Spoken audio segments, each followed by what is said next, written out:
नमस्कार, मैं Vivek Kumar, instructor government ITI Aliganj Lucknow. आज मैं आप सभी को व्यवसाय ड्राफ्ट्समैन सिविल के प्रथम वर्ष में वर्डित टॉपिक चेन सर्वे के बारे में विस्तृत रूप से बताऊंगा। इस कड़ी में हम पहला भाग पढ़ चुके हैं।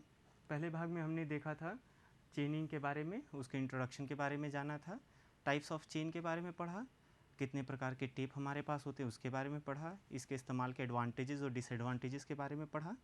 आज हम दूसरे भाग में चेनिंग कैसे करते हैं उस प्रक्रिया के बारे में विस्तार से अध्ययन करेंगे। तो आइए हम दूसरे भाग के साथ शुरुआत करते हैं और जानते हैं कि प्रोसेस ऑफ चेनिंग क्या होती है, यानी चेनिंग में कौन कौन सी प्रक्रिया का अनुपालन हमें करना पड़ता है। हम इस पर विचार करते हैं। सबसे पहले तो जो सर्वेक्षण आपको जरीब सर्वेक्षण करना है, उसके लिए जो आप चेन इस्तेमाल करने वाले हैं उसकी पहचान करना आवश्यक है।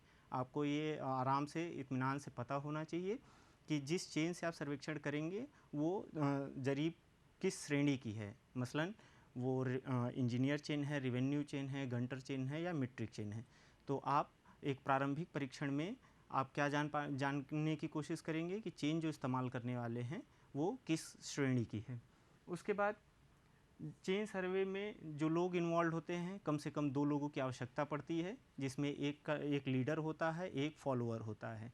इनकी अपनी अपनी जिम्मेदारियां होती हैं। मसलन लीडर की जिम्मेदारी होती है कि सर्वेक्षण लाइन पर जो सर्वे लाइन है उस पर आगे चलता है, यह एक सर्वे लाइन के एंड में पेग इंसर्ट करता है, ज़मीन में धंसाता है, चेन को घसीटते हुए आगे की तरफ ले जाता है। फॉलोअर की जिम्मेदारी होती है कि वो चेन को जब एक चेन लेंथ कंप्लीट हो जाए तो चेन को पिछले लीडर द्वारा धंसाए हुए जो पेग है, एरो है, उसके समीप वो चेन का हैंडल लगाए और मदद करे लीडर की रीडिंग्स लेने में। यहाँ पर हमें समझने की ज़रूरत है कि जो पेग लीडर लगाएगा उस पेग को एक चेन लेंथ कंप्लीट होने के बाद फॉलोअर ज़मीन से उखाड़ करके अपने पास रख लेगा। अंत में हम फॉलोअर के पास जमा हुई सारी पेग की गिनती करेंगे और वही इस बात का द्योतक होगा कि हमने कितना चेन लेंथ इस सर्वेक्षण के दौरान मेज़र किया है। तो सबसे आवश्यक क्या है कि हम अपने सर्वेक्षण के से पहले लीडर और फॉलोअर का निर्धारण कर लें। उसके बाद हम चेन को अनफोल्ड करेंगे, खोलेंगे। चेन को खोलते समय हमें कुछ बातों का विशेष ध्यान रखना होता है कि अगर चेन उलझी हुई है तो हमें उसको इत्मीनान से सुलझाना चाहिए, उसको आराम से खोलना चाहिए, क्योंकि जल्दबाजी में कभी कभी चेन की जो कड़ी है, लिंक्स, वो खींच करके लंबी हो सकती है, जिससे चेन में एक त्रुटि या एक खामी उत्पन्न हो सकती है। तो हमें आवश्यकता यह है कि जरीब को बड़े ही इत्मीनान से और सावधानीपूर्वक खोलें, उसका एक प्रारंभिक इंस्पेक्शन करें। अगर उसमें कोई मिट्टी लगी हो, कुछ इस तरीके का जो सामान्यतः दूर करने वाली त्रुटि आपको नज़र आती है, तो उसको ठीक कर लें। इसके बाद जो सबसे महत्वपूर्ण कार्य है वो रेंजिंग का है। देखिए, जो आपके पास स्टेशंस हैं, स्टेशन मीन्स कि जो 2 बिंदु जिसके बीच की दूरी आपको रैखिक दूरी मेज़र करनी है, वो 2 प्रकार के हो सकते हैं। पहला ये कि आपके दोनों स्टेशंस, कंट्रोल स्टेशन, जैसे यहाँ पर मैंने चित्र में दिखाया है, एक स्टेशन ए है, दूसरा स्टेशन बी है। अगर स्टेशन ए और स्टेशन बी के मध्य दूरी एक चेन लेंथ से कम है तो रेंजिंग बड़ी ही सरल हो जाती है। आपको सिर्फ 2 ही रेंजिंग रॉड लगाने की आवश्यकता पड़ती है, एक आपके इनिशियल स्टेशन यानी स्टेशन ए पर और दूसरा लास्ट वाला स्टेशन यानी स्टेशन बी पर। ये कब होगा? जब आपका स्टेशन ए और स्टेशन बी के बीच की दूरी एक चेन लेंथ से कम होगी।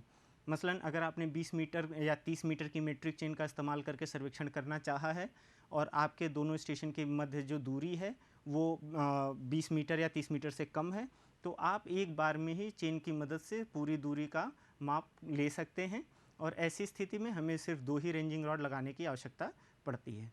लेकिन अगर हमारे स्टेशंस के बीच में हमारे पास जो उपलब्ध चेन है उससे दूरी ज़्यादा हो, तब हमें एक रिग्रस रेंजिंग करने की ज़रूरत पड़ती है, बड़ी ही सावधानीपूर्वक रेंजिंग करने की आवश्यकता पड़ती है। ऐसा सिर्फ इसलिए करते हैं कि हमें रैखिक दूरी का सटीक माप मिल सके। मसलन हम स्टेशन ए और स्टेशन बी के मध्य एक सीधी रेखा का निर्माण करना चाहेंगे, जिसको हम सर्वे लाइन कह सकें या चेन लाइन कह सकें, और उसी पे हम अपनी रैखिक दूरी का माप लें। यह हमें निर्धारण करने के लिए रेंजिंग की मदद लेनी पड़ती है। इसको किस प्रकार करते हैं, इस बड़ी ही सरल प्रक्रिया हम यहाँ समझने की कोशिश करेंगे इस चित्र के माध्यम से। यहाँ पर जो ये व्यक्ति खड़ा है, ये लीडर हो सकता है। लीडर का काम ये है कि सबसे पहले एक रेंजिंग रॉड वो इनिशियल स्टेशन यानी स्टेशन ए पर लगा देगा, और दूसरा रेंजिंग रॉड स्टेशन बी पर लगा देगा। सबसे पहले हमें कौन से रेंजिंग रॉड लगाने की ज़रूरत है? अपने इनिशियल और लास्ट स्टेशन के बीच में, अगर ये स्टेशन दिख रहे हैं क्लियरली तब। जैसे यहाँ पे रॉड 1 और रॉड 2 सबसे पहले लगा दिया गया। अब लीडर फॉलोअर की मदद से बीच में कई सारे रेंजिंग रॉड लगाएगा। और किस तरह लगाएगा? ये जैसे आप चित्र में देख रहे हैं कि स्टेशन ए पे लगे हुए रेंजिंग रॉड के पीछे लीडर खड़ा है, और वो इशारे से निर्देश देगा फॉलोअर को कि वो रेंजिंग रॉड इन दोनों रेंजिंग रॉड के सीध में लगाए। अब अगर कभी गलती हो रही है, अगर लेफ़्ट की तरफ रेंजिंग रॉड लग रही है, तो वो हाथ से इशारा करके या वॉकी टॉकी पे निर्देश दे करके वो निर्देशित करेगा कि रेंजिंग रॉड एक सीध में लग जाए। जब एक बारी आप सभी रेंजिंग रॉड एक सीध में लगा लेते हैं, तब हम सर्वेक्षण की प्रक्रिया को आगे बढ़ा सकते हैं। यहाँ ध्यान रखने की ज़रूरत है कि जो दो रेंजिंग रॉड लगे, जैसे यहाँ पर रेंजिंग रॉड 1 और रॉड 3 के बीच की जो दूरी वो आपके एक चेन लेंथ से कम हो। मसलन अगर आपने 20 मीटर की चेन का इस्तेमाल करना चाहा है, तो इन दोनों रॉड के बीच की दूरी कम से कम 20 मीटर से कम ही हो, ज़्यादा न हो। तो इस तरीके से जब एक बारी आप रेंजिंग कर लेते हैं, तब हम आगे अपना रीडिंग शुरू करते हैं। समझने की कोशिश करते हैं कि रीडिंग कैसे लेते हैं। यहाँ पर आपको दो चित्र दिख रहे हैं। ये जो पहला चित्र है, इसमें मैंने दिखाने का प्रयास आपको किया है कि अगर स्टेशन ए और स्टेशन बी के मध्य जो दूरी है वो एक चेन लेंथ से कम है, तो आप मेज़रमेंट एक बार में ही आसानी से ले पाते हैं। कैसे लेंगे? जैसे हमने पिछले लेक्चर में पढ़ा था मीट्रिक चेन के बारे में कि मीट्रिक चेन में अलग अलग टैलीज लगे होते हैं, ब्रास रिंग लगी होती है, एक लिंक की लंबाई निर्धारित है। तो उन सभी के मदद से हम चेन की अपनी दूरी स्टेशन ए और स्टेशन बी के बीच की नाप लेते हैं। मान लिया हमने कि 20 मीटर की हमारी चेन लेंथ है, और यहाँ पर कहीं 15 मीटर आ गया, यहाँ पर कहीं 18 मीटर आ गया। उसके बाद जो थोड़ी दूरी बच गई, उसका सटीक आकलन हम कैसे कर लेंगे? कड़ियों को गिन के कर लेंगे। एक कड़ी की लेंथ आपको पता है कि अगर मीट्रिक चेन इस्तेमाल करें तो 20 सेंटीमीटर होती है। आप कड़ियों की संख्या गिन लेंगे, फिर आपके टैलीज पे मार्कर जो लगे हुए टैलीज जो लगी हुई उसको पहचान करके वो डिस्टेंस प्लस आपके कड़ियों की दूरी को जोड़ लेंगे, तो आपको स्टेशन ए और स्टेशन बी के मध्य दूरी का सटीक आकलन आपके पास हो जाएगा। यहीं दूसरे चित्र में हम ये देखने का प्रयास करेंगे कि क्या होगा यदि स्टेशन ए और स्टेशन बी के मध्य की दूरी आपके एक चेन लेंथ से ज़्यादा होगी। तो अभी हमने पहले पढ़ा कि ऐसी स्थिति में हमें रेंजिंग करने की आवश्यकता पड़ेगी। एक बारी जब हम रेंजिंग कर लेंगे, तो फिर हमें चेन लाइन के आधार पर हमें अपने आगे का सर्वेक्षण करने की आज़ादी प्राप्त हो जाएगी। हम क्या करेंगे? स्टेशन ए और स्टेशन बी के मध्य जो दूरी है उसको नापते चले जाएंगे। अंत में हमारे पास हम अपने फॉलोअर को देखेंगे कि उसके पास कितनी एरोज़ इकट्ठा हुई हैं। जितनी एरोज़ इकट्ठा होंगी उतनी चेन लेंथ हमने मेज़र किया हुआ है। मसलन हम स्टेशन ए से स्टेशन बी के बीच में आते आते मान लेते हैं कि 4 हमने पूरी चेन लेंथ मेज़र की, तो आपकी डिस्टेंस क्या होगी? अगर हमने 20 मीटर की मीट्रिक चेन इस्तेमाल किया है, तो दूरी हो गई 4 × 20 मीटर्स, यानी कि ये आपका 80 मीटर। तो आपने सीधे सीधे चेन लेंथ मेज़र कर लिया। उसके बाद कुछ डिस्टेंस मान लेते हैं, इतनी डिस्टेंस बच गई, तो इस डिस्टेंस को कैसे मेज़र करेंगे? वही प्रक्रिया पुनः दोहराएंगे। हम कड़ियों को, लिंक्स को गिन लेंगे। एक लिंक की लंबाई मीट्रिक चेन में 20 सेंटीमीटर होती है, उससे गुणा करके इसमें जोड़ देंगे।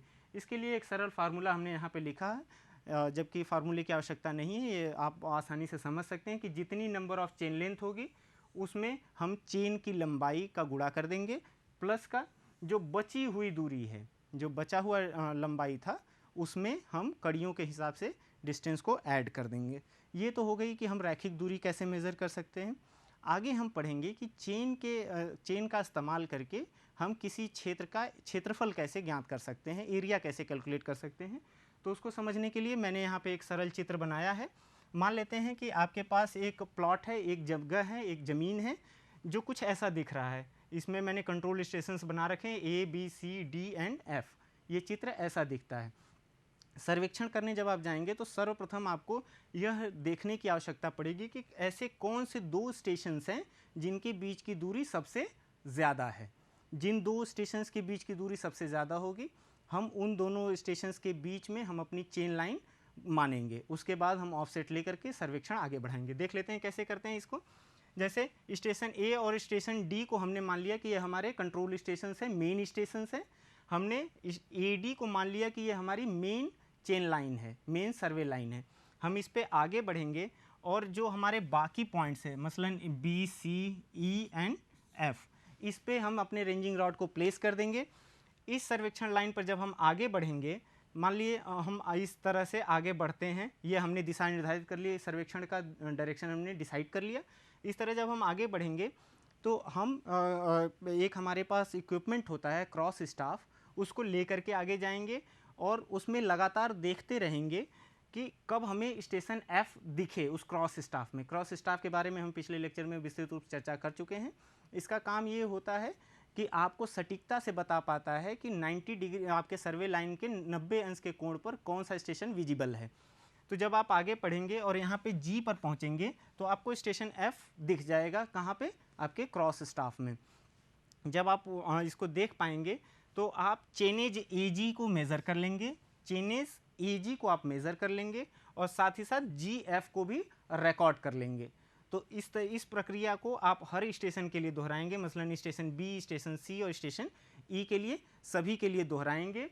और जब ये सभी के लिए आप कर लेंगे तो अंत में आपको क्या करने की आवश्यकता पड़ेगी, आपको ये नज़र आएगा कि जो पूरा क्षेत्र है ये आपका ट्रायंगल्स और ट्रेपीजियम में विभाजित हो चुका है। और ट्रायंगल कैसे हैं? राइट एंगल ट्रायंगल हैं, जिनका एरिया कैलकुलेट करना बड़ा ही आसान है। आप बड़े आसानी जानते हैं, half into base into height, यानी कि ऊंचाई गुणे आधार का हाफ कर देते हैं तो वो आपका किसी राइट एंगल ट्रायंगल का क्षेत्रफल यानी कि एरिया हो जाता है। और जब एक बारी हम सभी का एरिया कैलकुलेट कर लेंगे, ये जो सेगमेंट्स 1, 2, 3, 4, 5, 6 हैं, इन सभी को ऐड कर देंगे तो जो हमें रिजल्ट प्राप्त होगा वो क्या होगा? वो पूरा ABCDEF जो एरिया है उसका हमें ज्ञात हो जाएगा, वो हमें प्राप्त हो जाएगा। तो ये एक सरल सा फार्मूला लिखा है, आप इस तरीके से समझ पाए कि चेन का इस्तेमाल करके हम कैसे एरिया को भी कैलकुलेट कर सकते हैं। अब आगे देखते हैं कि जो भी चेन सर्वे का आंकड़ा है हम एक फील्ड बुक में रिकॉर्ड करते हैं। फील्ड बुक क्या होती है, यहाँ पे उसका एक चित्र मैंने शेयर किया आपके साथ कि आप इसको देख करके समझ पाएँ। फील्ड बुक में हम जो एंट्रीज़ है वो बॉटम से शुरू करते हैं। जैसे आप देख पा रहे हैं हमने स्टेशन A से शुरू किया है। अच्छा, फील्ड बुक 2 प्रकार की होती है, सिंगल लाइन और डबल लाइन। दोनों ही चित्र यहाँ पे है, बारी बारी से मैं दोनों के बारे में एक ब्रीफ आपको एक शॉर्ट इन्फॉर्मेशन दे दूंगा। स्टेशन A से आगे बढ़ते हैं और उस पर जो भी फीचर्स नज़र आते हैं, फीचर्स क्या हो सकते हैं हमारे ज़मीन पे, जैसे आप कहीं सर्वेक्षण करने गए तो ऐसा नहीं है कि वो जगह पूरी तरीके से खाली होगी, वहाँ पे पेड़ पौधे होंगे, नदी नाले हो सकते हैं, रोड रास्ता भी हो सकता है, पुल पुलिया भी हो सकता है, किसी का घर मकान भी बना हो सकता है। तो इन सभी का अंकन करना आवश्यक है। अच्छा, इससे एक बेनिफिट आपको भी प्राप्त होता है कि इससे आपके सर्वेक्षण को एक्यूरेसी मिलती जाती है। कैसे होती है आप देखिए, जैसे हम आगे बढ़े अगर, तो यहाँ पर कोई एक बार्न है, बार्न का एरिया हम बार्न की एरिया से हमें कोई मतलब नहीं है, इसके कॉर्नर से हम ऑफसेट देख पाएंगे। अभी जैसे पिछली बार, अभी जो पिछले स्लाइड में हम एरिया कैलकुलेट करने का प्रयास कर रहे थे, उसमें जो कंट्रोल स्टेशन को हम अपने क्रॉस स्टाफ से देख करके उसका चेनेज और हम ऑफसेट नोट कर रहे थे, वही ठीक यहाँ पे भी हमें करना है। जैसे बार्न के कॉर्नर, ये कॉर्नर हमने लिया, इस कॉर्नर पर कितना चेनेज आ रहा है। अगर इस कॉर्नर के सीध में देखेंगे तो चेनेज कितना आया है, अगर हमने मेट्रिक चेन से मेज़र किया है तो ये 20 मीटर आया है। तो हमने अपनी जो चेन लाइन है उसके नज़दीक क्या दर्शा दिया, चेनेज दर्शा दिया। और ये हमारी सर्वे लाइन से ये कॉर्नर कितना दूर है, तो यहाँ पर ये लिखा हुआ है 4.1 मीटर्स। ये कैसे हम नापेंगे, ये हम ऑफसेट दूरी किसी टेप से या अगेन चेन से मेज़र कर लेंगे। तो आपको फील्ड बुक में क्या ध्यान में रखना है, 2 चीज़ें ध्यान में रखनी है कि जो हमारा चेनेज यानी कि स्टेशन A से यह पॉइंट कितना दूर है, वो हमारे मेन सर्वे लाइन के नज़दीक लिखा जाएगा। जैसे ये लिखा हुआ है, ये लिखा हुआ है, ये हमारा चेनेज लिखा जाएगा। ऑफसेट कहाँ लिखा जाएगा, ऑफसेट हमारा जो फीचर्स हमारे ज़मीन पर उपलब्ध है उसका जो चित्र हम बना रहे हैं, जो सिंबल हम बना रहे हैं अपने फील्ड बुक पे, उसके समीप लिखा जाएगा। जैसे ये लिखा हुआ है। एक चीज़ और है, अगर हमने कोई ऑब्लिक ऑफसेट लिया है, मतलब कोई तिरछी दूरी हमने मेज़र की है, मसलन ये देखिए आप, ये कोई वेल था, कुआं था, यहाँ से हमने एक तिरछी दूरी ली है, तो जब हम ऐसी दूरी का अंकन अपने फील्ड बुक में करेंगे तो उसको इस तरीके से, जिस प्रकार हम डायमेंशनिंग करते हैं किसी भी नक्शे का, उस प्रक्रिया के तहत हम इसका अंकन करेंगे। तो ये आप फील्ड बुक में डेटा कैसे एंटर करते हैं, फील्ड बुक कैसे दिखती है, आपको नज़र आ गया। ये डबल लाइन फील्ड बुक है, इसमें भी एंट्री ठीक उसी प्रकार से करते हैं। और ये फील्ड बुक को हम साइट पे प्रिपेयर करते हैं, फिर इसको जब अपने ऑफिस ले आते हैं तो इसके आधार पर हम दूरी, एरिया का गणना आसानी से कर पाते हैं। आगे बढ़ते हैं और देखते हैं कि फील्ड बुक में हम कौन कौन से सिंबल्स, कौन कौन से चिन्हों का इस्तेमाल करते हैं। कुछ चिन्ह मैंने यहाँ पे बना रखे हैं, बाकी बहुत सारे चिन्ह हैं, आपकी किताबों में या बाकी डॉक्यूमेंट्स में आपको मिल जाएगा। तो आप देखिए, जैसे बिल्डिंग अगर पक्का है तो उसके लिए चिन्ह का कैसा इस्तेमाल करेंगे हम, ये पूरा तरीके से शेडेड होगा। अगर बिल्डिंग कच्ची है, कोई कच्चा घर है, तो इस तरीके का सिंबल होगा। यहाँ पे मंदिर, मस्जिद और गिरजाघर, कुछ इस तरीके से जो देवालय हैं उनका चित्र कैसे बना है। अगर वॉल गेटेड है तो उसका चित्र कैसा है। ये सारे डायग्राम्स हैं, ऐसे बहुत सारे हैं जिनको आप आसानी से समझ सकते हैं। इन्हीं का माध्यम से हम अपने फील्ड बुक पर फीचर्स को दर्शाते हैं। अब आगे हम पढ़ते हैं कि हमारी चेन में कोई खामी है तो हम उसको कैसे ठीक करते हैं, करेक्शंस कैसे हम अप्लाई करते हैं, एरर है तो उसको हम करेक्ट दूरी कैसे नापते हैं, इसके बारे में पढ़ते हैं। सबसे पहले हम ये समझते हैं कि अगर कोई चेन जो सर्वेक्षण के लिए हमें प्रदान की गई है उसकी लंबाई में ही त्रुटि है, मसलन आपको 20 मीटर की चेन प्रदान की गई सर्वेक्षण करने के लिए, और आपको बाद में पता चला कि वो जो 20 मीटर की चेन थे वास्तव में वो 10 सेंटीमीटर 20 सेंटीमीटर लंबी थी या 5 सेंटीमीटर छोटी थी, तो वो किस श्रेणी में आ गया कि आपको जो प्रोवाइडेड चेन है, जो जरीब है, उसी की लंबाई में कुछ त्रुटि थी। तो उसकी मदद से अगर आप कोई दूरी मापेंगे तो वो दूरी गलत आएगी। तो उसको कैसे ठीक किया जाएगा, एक सरल सा फार्मूला है, उसके माध्यम से हम उसको ठीक कर पाते हैं।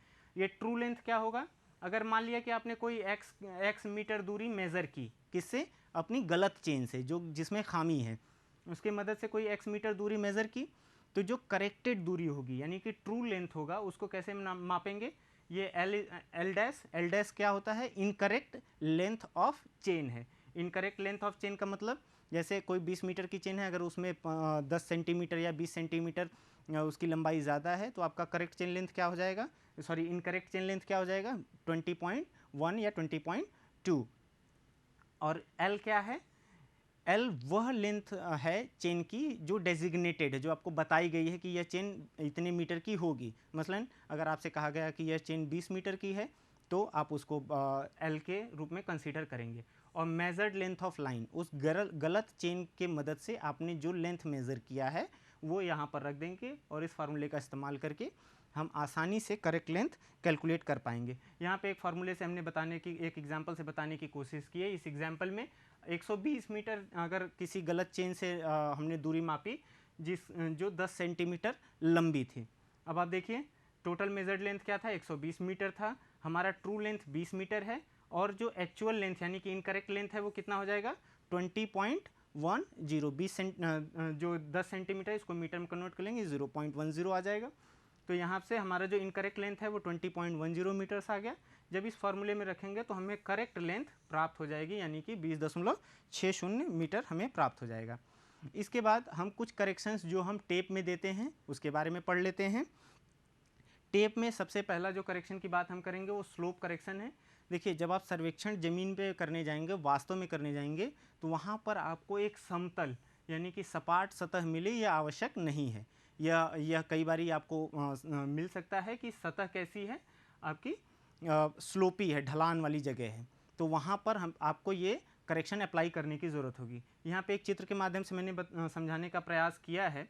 जैसे आपको यह कहा गया कि आप स्टेशन ए और स्टेशन सी के बीच की रैखिक दूरी का आकलन करिए, मतलब आपसे क्या कहा गया, यह दूरी मापने के लिए कहा गया। लेकिन चेन की मदद से जब आप मापेंगे तो आप इसको ज़मीन पर ही तो चेन रख करके मेज़र करेंगे। तो एक्चुअल में आपको यह दूरी मापनी थी, आपने डिस्टेंस ये वाली माप ली, यानी कि आपने ये एल डिस्टेंस माप ली। तो यहाँ पर एक करेक्शन लगा करके हम अपना आंकड़ा सही कर पाने में सक्षम हो जाते हैं। करेक्शन क्या होता है, सी स्लोप होता है h² अपॉन 2l। h क्या है, एच है स्टेशन ए और स्टेशन सी के बीच में जो कह लीजिए वर्टिकल डिस्टेंस है, डिफरेंस है, वो क्या है, एच है।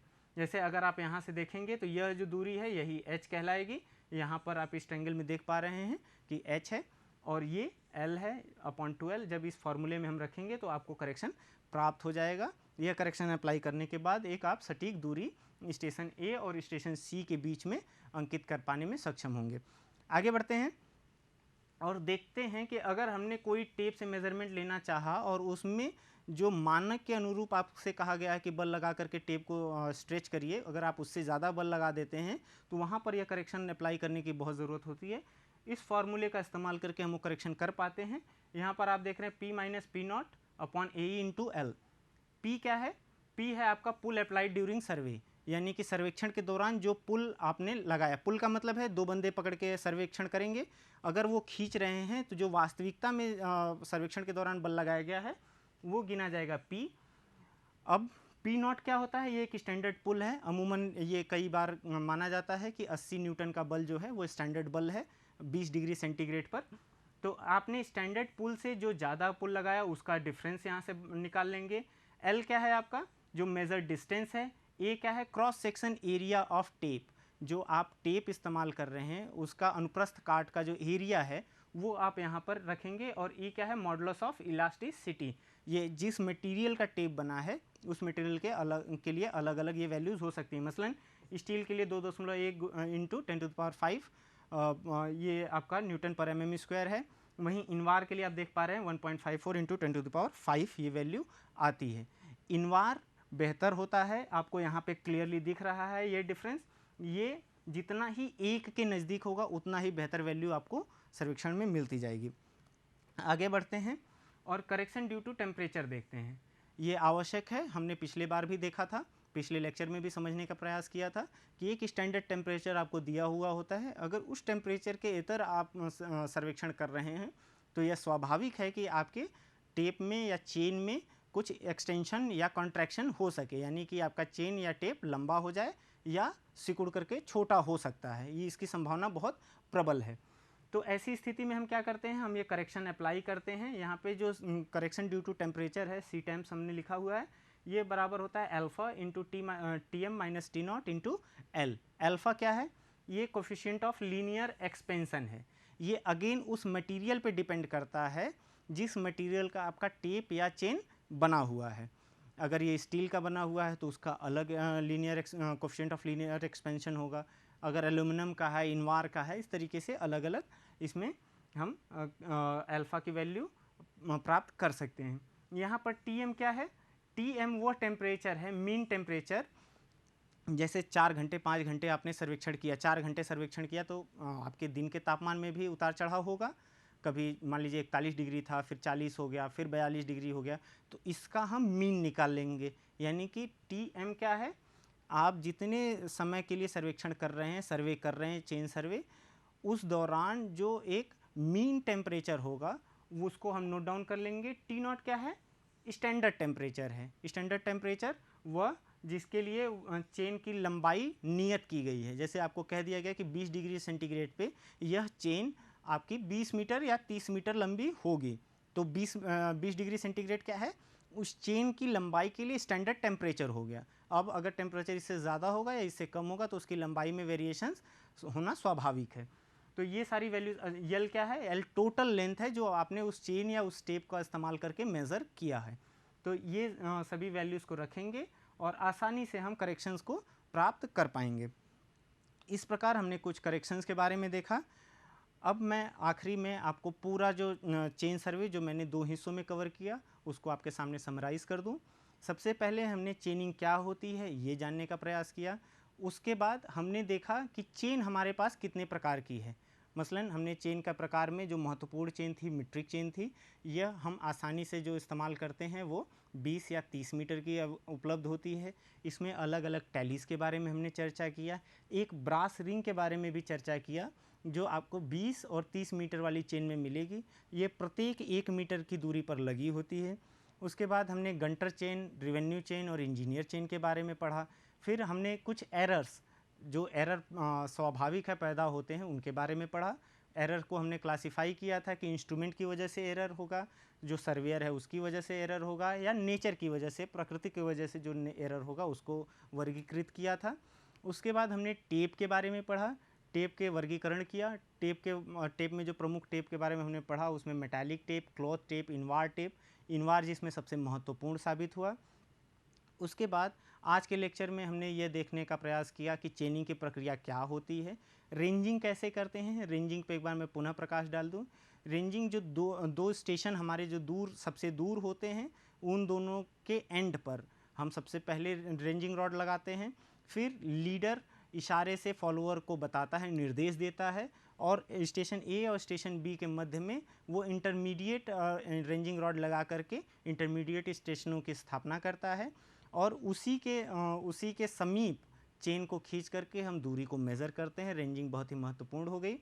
उसके बाद हमने देखा कि हम कैसे एरिया कैलकुलेट करते हैं चेन का इस्तेमाल करके, क्षेत्रफल का आकलन कैसे करते हैं। क्षेत्रफल का आकलन कैसे करते हैं, उस सबसे पहले हम यह देखते हैं कि जो हमारा क्षेत्र है जिसका सर्वेक्षण हमें करने की आवश्यकता है, उसमें जो दो स्टेशन सबसे दूर हैं उनको हम अपनी बेस लाइन मानते हैं, चेन लाइन मानते हैं। उसी पे सर्वे करते हुए आगे बढ़ते हैं, और जो भी आपके बाकी स्टेशंस होते हैं उनको हम ऑफसेट उनका ले करके अपने ड्राइंग शीट पर, अपने फील्ड बुक पर प्लॉट कर लेते हैं एक निश्चित स्केल के माध्यम से।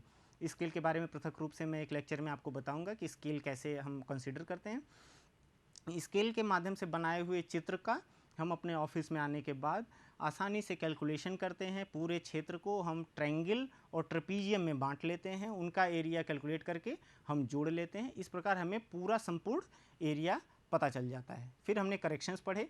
करेक्शन स्टेप के लिए, चेन के लिए पढ़ा, जो आपके सामने कुछ फार्मूलों के रूप में आया। यह संपूर्ण पाठ आपके सामने प्रस्तुत करने के लिए मैंने रेफरेंस के तौर पे निमी द्वारा बनाई गई ई बुक्स का हेल्प लिया है। ये जो ड्राफ्टमैन सिविल के लिए बनाई गई है, मैंने रेफरेंस लिया IS 1492 का, जो मीट्रिक चेन के लिए है, और साथ ही साथ सर्वेइंग वॉल्यूम 1 का मदद लिया है, जो दुग्गल साहब ने लिखी हुई है। मैं उम्मीद करता हूँ कि आज का यह पाठ आपके प्रशिक्षण में, आपके अध्ययन में मदद करेगा। धन्यवाद।